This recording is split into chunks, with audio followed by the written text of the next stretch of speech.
Good morning. Welcome to your post-Thanksgiving, otherwise known as Black Friday.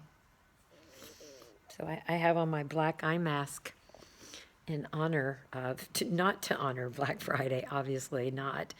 That's really not who I am. As a matter of fact, this is the day that I believe we should honor other things besides buying stuff and consumption, and recognizing that whatever we have is good enough. I understand that sometimes we may need some things, like you have Thanksgiving and you've invited 30 people, so you're going to need some extra plates. I get it. So we work with all those aspects of being a human living in 2020 when we have been roped and doped into marketing, commercializing, consuming massive quantities of the earth's resources, plastics and textiles and junk and more junk. We've been conditioned and trained to buy. And as I said before, and I'll say again today, if you can think of an experience to give others, I have a girlfriend, and her name is Rada, and I'm going to tag her on this post, and her husband, Eli, who produce an event called Daybreaker, and it comes to your city if you live in a fairly big city, or it's probably not too far away. And so perhaps you could give someone you love or yourself that experience. It's a morning dance party. It's so much fun. I've been to probably 3 or 4 of them. And instead of, being an entrepreneur that pushes stuff on you, buy my stuff, which is, what a lot of entrepreneurs do is sell you things. And all those things that are sold to you, no matter what they are, or how they promise to be better than the other thing, all use valuable resources. And which is, that's just the way the world is now. We all want to be successful. We all want to be rich. We all want to make a lot of money so we can have a big house. I mean, come on. Having a nice house and having a dream home in particular is particularly nice. And I guess it depends on the service that you provide. So, sorry guys, I don't have a cold. I think I just need some warm fluid. So why don't we, with that in mind, and with my messy kitchen from yesterday's Thanksgiving in mind, we're going to get to that in a minute. Let's take a deep breath, okay? And exhale wherever you are, whoever you're with. Tell that person or those people to shh, unless you're on a train. And exhale fully, let it all out. So the next breath you take is inhale. Bring it in from your diaphragm. Expand your diaphragm in. 2, 3, 4. Hold. 2, 3, 4. And let it go. 2, 3, 4. Do it again. Let's do it again. This time, relax your jaw. Relax it. Feel how tight it might be up in you're holding things. Whoever is bothering you, whatever is annoying you, whatever is heavy in your heart, just don't hold it. Relax your jaw. Relax the shoulders. You don't need to carry the weight of your family, the weight of your past, the weight of your work, all of that. Just let it go. Relax your shoulders and deep breath in and hold it. Fill yourself with joy and peace, and exhale out into Mother Nature, out into the universe. And for us today, the universe is a snowy mountainside. All around us in the desert today, we are ringed in snow. Sometimes we go, I don't know, 2-3 years without getting snow all the way around, because we have 2 mountain ranges which provide us mountains all the way around 360. And today is that magical day, which I knew would come. It usually always comes at the end of November, the first big snow. And it is down to, I don't know, at least 4,000 feet, because the mountains over there, it's like a cake topper. It's awesome, and there's really significant amounts of it because of that storm that passed through yesterday. Apparently, it's still raining through the mountain pass there. That's the mountain pass. We're here, right here. I would not make a good weather woman. Anyway, the mountain path is there, and you can see it's still cloudy and raining over in Los Angeles, which is on the other side of those mountains. So how was it? How was your Thanksgiving? Did you look people in the eye? Did you relax? How was your cranberry sauce? My dinner yesterday was brilliant. I'm going to give a shout out to my girlfriend Brooke Egger, and she's a chef. She is specializing these days in cannabis products, and as some of you may know, I am not a purveyor of cannabis.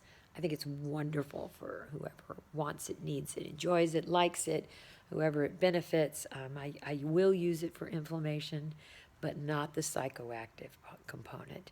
It gets in my head, and I don't think straight if I do pot. If I accidentally do the high THC, which I've done, instead of the high CBD, low THC, which is for inflammation and pain, if I do the opposite accidentally because the bottles look the same, those naughty manufacturers, then I have to get out of my house into the mountains and just be by myself in Mother Nature, because I'll get in my head, and you don't want to get in your head. You want to get out of your head. You want to get into your heart. And so how do you start to get into your heart? Well, there's a couple of ways. You could do art. I mean that. That was kind of silly little art. Start to do art to get to your heart. But that is how you create. And creating is your soul expression. If you're in pain and suffering, and there's drama in your life, or you're dealing with grief, art is an amazing way to get through that. Also, if you've lost someone you love, a dog, a companion, a child, a parent, and you're having a hard time working through that, please reach out to a support group, a grief support group. You are not alone, and there's lots of different. You could go on YouTube, look at videos. There's lots of different ways to help you move through your grief, and wrap your heart and your head around it, and living without that person or that animal. And yeah, and I know that plant-based medicines can really help. They can also help if you're going through end-of-life issues right now, either your own or someone else's. I know Timothy Leary did a dose of, he dosed himself with LSD, and the last words he spoke, he didn't want to be on morphine at the end. He wanted to really experience death. I think it's so honorable of him to do that, but he didn't want to be on morphine, cut off all the meds. They cut off the meds, and he did LSD instead, and his last words were, why? Followed by, why not? Why not? Wow. I think about that often. Oh, so nutty. So I wanted to talk a little bit about my kitchen, about cleaning my kitchen today. I was kind of left with the mess. So they helped me some. And then I went in this morning to get my coffee, and it's not my usual kitchen in the morning when I walk in. It was messy. And so I got to go in there and do that. And I could enlist my kids, which I will try. Sometimes it's easier to do it myself. I know happy little Sprout will help me. She always loves to help her mother. And but she's not here right now. She slept at a friend's house. So I'm going to go in there and I'm going to breathe and I'm going to make cleaning my kitchen the onerous task of cleaning my kitchen after Thanksgiving. I don't even have enough room in the refrigerator to put all the food. So I am going to make that a meditation this morning. Wax on, wax off. And I'm going to go in there and be present and put on some music, some really fabulous music, and one thing at a time. Empty the dishwashers, wash all the big pots and pans, find a place for all the food. I'm going to do this, and I'm going to do it in loving kindness as I breathe the present moment. I'm not going to be angry because I'm all alone and everybody's left me. Where did they all go? I'm going to make this a practice. And so when we're done, I will post a photo before and after. Okay? I've already worked, so there's no before, but it does look a lot better than yesterday. And a lot better than when I went in there for my coffee. So I love you today. Please take the weight of the world off of your shoulders today. Please breathe into the space that you've taken. Breathe into your heart space and realize you're not alone. You have support. For all of you who are DMing me that I'm making a difference in your life. You're making a difference in mine. I'm doing this for you, okay? And for me too, obviously, to be able to help you feel better, feel like you're not alone. You're not, okay? I'm here, and I may not be physically here with you, but I am. My heart is here with you, and you are not alone. And I love you so much. I know you know I do. And all right. So much love for you. Oh, and one more thing. My grandkids are on their way. My Bronwyn and Sean are coming to visit. Yeah. And for those of you who wonder why you don't see Bronwyn on my videos, or I don't tag her, is because she don't want me to. She wants to keep our relationship private, and I do too, and I totally respect that. So there you have it. We love each other very much. We're very close, and just with all the hubbub surrounding all of this, we're keeping it private. Okay, so in case you wondered, some people are asking. That's about it. What else are you asking me? I don't know. Ask me anything tomorrow. I'll address it. Okay. Bye. I love you. Happy post-Thanksgiving. Don't do Black Friday. It's White Friday. White, white, white.